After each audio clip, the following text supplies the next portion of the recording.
இந்த பகுதியில் இருக்கக்கூடிய இந்த நாட்டார் வழிபாடு அதை சார்ந்து நண்பர் செந்தில் அவர்கள் விளக்குவார். அனைவருக்கும் வணக்கம்.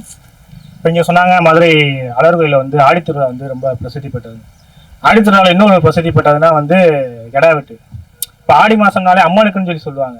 ஆனால் நாங்கள் சொல்கிறது என்னென்னா ஆடி மாதம் கெடா வெட்டுக்கு தான் ரொம்ப பிரசித்தி பெற்றது. அதுலேயும் குறிப்பாக அலர்கோயில் கெடா வெட்டு.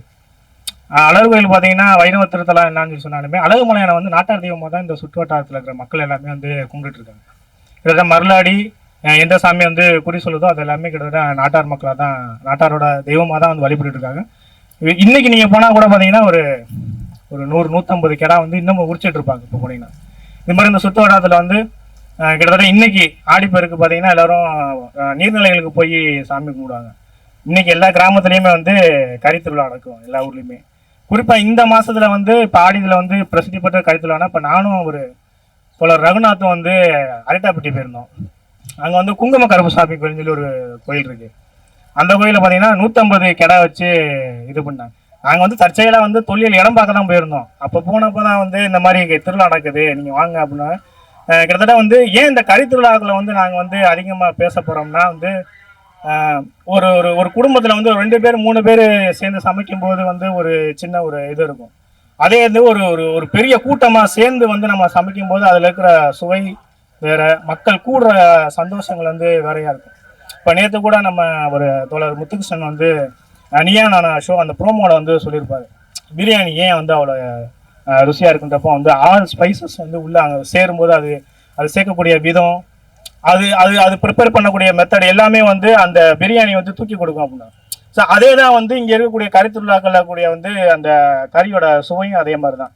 கிட்டத்தட்ட ஒரு 100-150 கிலோ உங்களுக்கு மட்டன், அதுக்கான மசாலா ப்ரிப்பரேஷன், அது வெந்து வரக்கூடிய அந்த ஃப்ளேவர். நீங்கள் கிட்டத்தட்ட நம்ம கரும்பாறை முத்தையா கோயில்னு சொல்லி நம்ம செகண்ட் பக்கத்தில் இருக்கும். அது கிட்டத்தட்ட பார்த்தீங்கன்னா அது ஒரு 5000 பேர் உட்காந்து சாப்பிட்றாங்க. அது ஆண்கள் மட்டுமே பங்கேற்கக்கூடிய திருவிழா.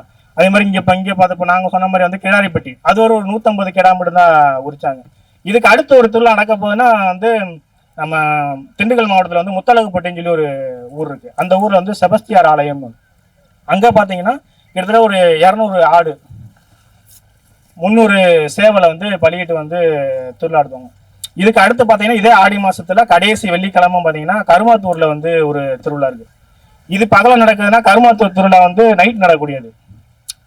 சாயங்காலம் அவங்க மதியம் கிடா வெட்டிடுறாங்க. மதியம் கிடா வெட்டிட்டு நைட்டு ஃபுல்லாக ப்ரிப்பரேஷன் பண்ணி விடிய காலத்தில் அவங்க அந்த விருந்தை படைப்பாங்க.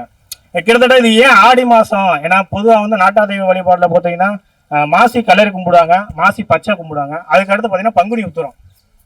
இப்போ நம்ம இந்த கன்னியாகுமரி, நாகர்கோவில், திருநெல்வேலி அந்த சைட்லாம் போயிட்டு பார்த்தோம்னா பங்குனி உத்திரம் அதிகமாக பிரசித்தி பெறுது. இந்த பக்கம் நம்ம மதுரை, உசிலம்பட்டி, கருமாத்தூர் இந்த பக்கம் இப்படி போயிட்டோம்னா மாசி கலரி நம்ம இது பண்ணுறது. அதுக்கு அடுத்தாப்புல என்ன ஆடி, ஏன்னா விதைப்பு ஆரம்பிக்கக்கூடிய ஒரு அது எல்லாமே தை, மாசி, பங்குனி அறுவடை முடிஞ்சு அந்த திருவிழா கொண்டாடுறாங்க. இது விதைப்பு ஆரம்பிக்கிறதுக்கு முன்னாடி நம்ம மக்கள்லாம் கூடி ஒன்று சேர்ந்து ஒரு திருவிழா எடுப்போம், நம்ம சமைச்சு சாப்பிடும் அப்படின்னு சொல்லி பார்த்தீங்கன்னா தான் இந்த ஆடி மாசத்துல அதிகமாக இந்த கறி புழங்குறது. பொதுவாக ஒரு சொல்லவட ஒரு பழமொழி மாதிரி ஒன்று சொல்லுவாங்க, ஆட்டுக்கறிக்கு கூடி ஆட்டுக்கறிக்கு அடிச்சுக்குவாங்க, கோழிக்கறிக்கு கூடிக்குவாங்கன்னு. அதை கொஞ்சம் நம்ம மாற்றி சொல்லலாம். கோழிக்கறிக்கு கூடிக்கலாம், சேவைக்கறிக்கு சேர்ந்துக்கலாம், ஆட்டுக்கறி கூட நம்ம ஆனந்தமாக சேர்ந்து சமைச்சு சாப்பிட்டு பண்ணிக்கலாம். ஸோ அதனால இந்த மாதிரியான திருவிழாக்கள் இப்போ இது போகும்போது இந்த மாதிரியான விஷயங்களையும் கொஞ்சம் நம்ம பார்க்கறது நல்லா இருக்கும்னு நினைக்கிறேன் நான். நன்றி.